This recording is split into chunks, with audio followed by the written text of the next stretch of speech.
Kato, Arvi, terve! Terve! Mitenkä ne uutiset meni? No kiitos, kyllä ne siitä taas lujahti, että ei sen suurempaa hätää. Ei Mitä kuuluu? No kiitoksia, ei tässä mitään. Ollaan katseltu, mutta nyt meni ohi. Niin? Olisiko mahdollisuus nyt vilasta kuule, jos vaikka lukisit mulle jonkun pätkä?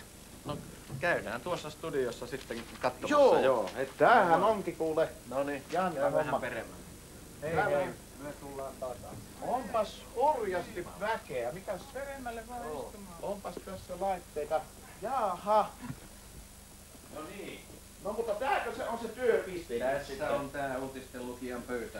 Jaha. Eli kytketään Vaarin valtakunnan verkkoon. Joo. Minä kuulen siitä, mitä ohjaaja sanoo. Just Sitten se. tässä mulla on tää sama tietokonepääte, millä mä työskentelen tuolla toimituksessa.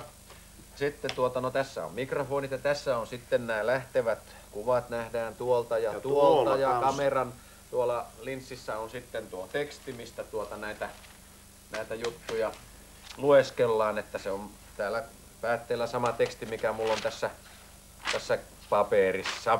Eli tuo ei olekaan lelu vähän, kun kylillä kysyvät, että taitaa olla lelulla. Ei, tässä kato, on ihan samat jutut kuin tuolla toimituksessa, noin. Voiko sanoa, että se on tavallaan semmonen tuki sitten vai? Se on semmonen työväline. Jo siitä minä voin saada ihan semmosia viime hetken tietoja, että tuollahan sinä oot kuvassa nyt, kato. Katohan, nyt onkin uutiset.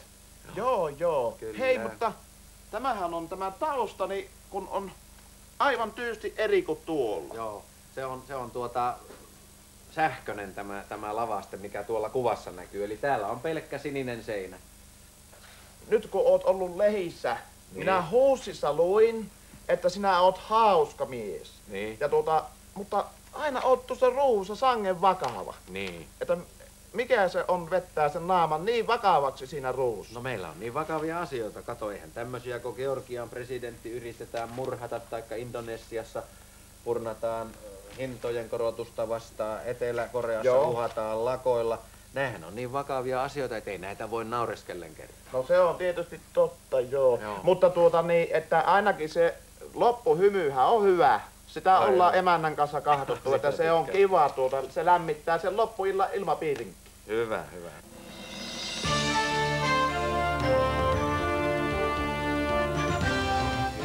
Kädet somasti, uutisilme, lievä etukano lähtee.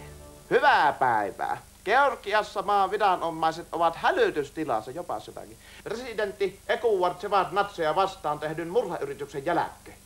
Hurjia uutisia, mutta helppoa tämä on. Tai vaihtaa hommo. Tää on kiva.